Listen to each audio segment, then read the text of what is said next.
In 1973, my mom, Kim Kennedy, was born into a hardworking and busy family, which allowed her to be very active in her community and school growing up. She married my dad in 1994, and 5 years later they welcomed their first daughter into the world.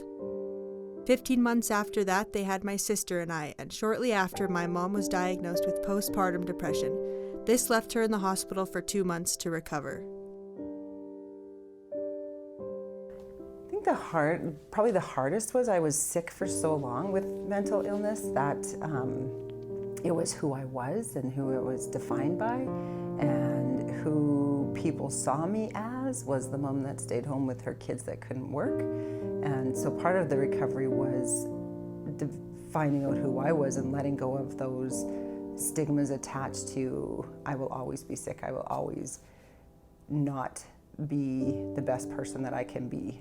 So letting go of that and finding out who I am so that I can move forward was hard, because everyone kept putting me back in the box of, oh, well, you're too sick to do this, you're too sick to do that. And I was ready to move on, but people kept holding me back. It affected my relationships differently with different people. I feel through my mom that came and helped me a lot when the kids were little. It helped us grow a little closer, but it also grew my dad further away from me because he was almost resentful that my mom was coming to help me out. With Brad, my husband, I think initially it grew us further apart because there was things that I couldn't do that he had to do, and I felt there was a lot of burden put on him. But in the end, I think it was better that we went through that because we grew closer together, because he saw me at my darkest, and he still is with me to this day. And I think with the kids, I really resented my kids for not letting me go to work, because I really loved teaching. But now looking back, I'm so grateful that I got to spend that time with my kids. Just being there when they come home from school and making them lunch and getting to know them better. There's lots of moms that go to work at 9 and don't get home till 6 and miss those little years. So looking back, I'm really grateful for it now. My good friend Rihanna Kish was part of a competitive curling team from 2017 to 2019 and was very hardworking and driven to do everything she could to be the best. In the summer of 2019, Rihanna realized she needed help with her mental health and eating habits, so she spent the summer of 2019 in the Dubé Center in Saskatoon.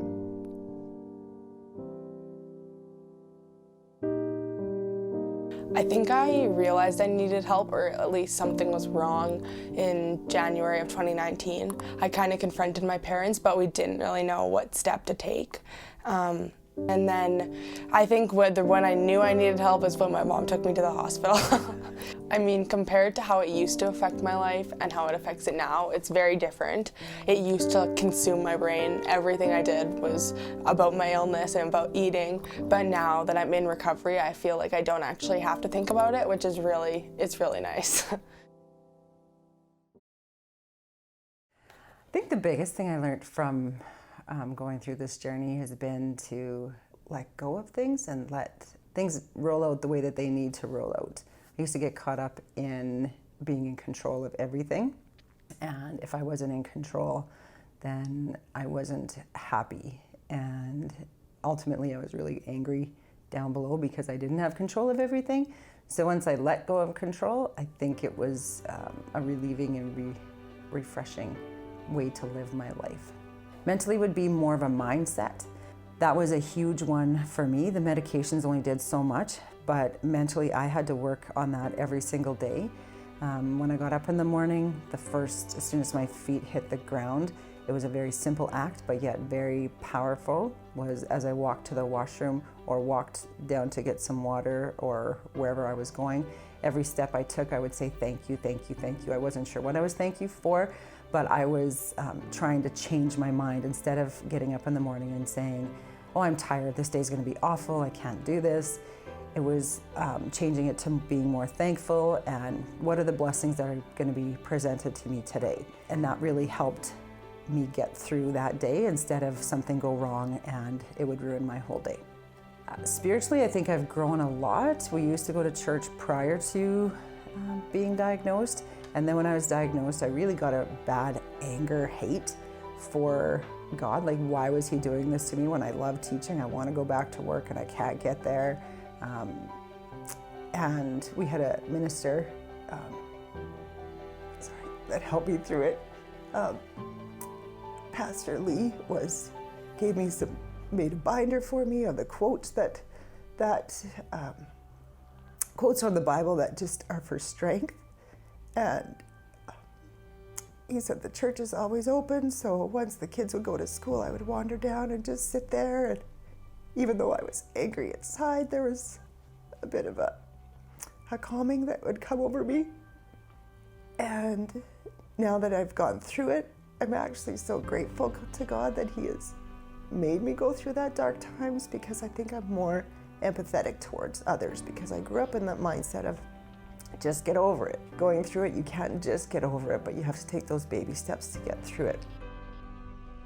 One thing that for sure helped me through week by week, because sometimes the days were very long and dark, was finding something to look forward to. So whether it was going out for groceries, or having a coffee date with someone, or planning a trip to the library with the kids, you always need something to look forward to the next day in order to make that day fun. So we would always try to find something, a couple things within the week that kept me going for that. Otherwise, I would feel that there was nothing, life wasn't worth living for, so there's nothing to look forward to, so why would I want to wake up tomorrow? It's hard. It's very, very hard. It's kind of like up and down, up and down. You never know what's gonna happen. Like, you wake up, sometimes you're on the right side of the bed, sometimes you're not. And I think the biggest thing is just taking whatever process or whatever day it is and just trying to make it the best of the recovery like you can, and just taking it slow, but trying to take a negative and turn it into a positive. I think I've met a lot of new friends and a lot of supports, and I've just learned to love myself a lot more. So along with a lot of friendships that I've made, I've just been able to accept myself for who I am, which I never used to do. I would tell them that they don't know really what they're missing out on. It's really scary. The way I'd explain it is that you're taking it's like bungee jumping. You just kind of got to jump and you have no idea what's going to happen. So if you think you have a problem, I would say you just got to take the leap and you got to start challenging yourself. It's really important to find good supports, but once you find them, you're gonna do amazing, and recovery is totally worth it. If you have a diagnosed illness, or you just are scared to eat a donut, that everything should be taken seriously and you deserve to get help. You deserve to be able to eat without feeling guilty, or without feeling the need to exercise or looking at the calories, because that's really irrelevant in the great grand scheme of life. So I would just say, if you think you have a problem, talk to someone and just reach out, because it's important to get help before it goes downhill.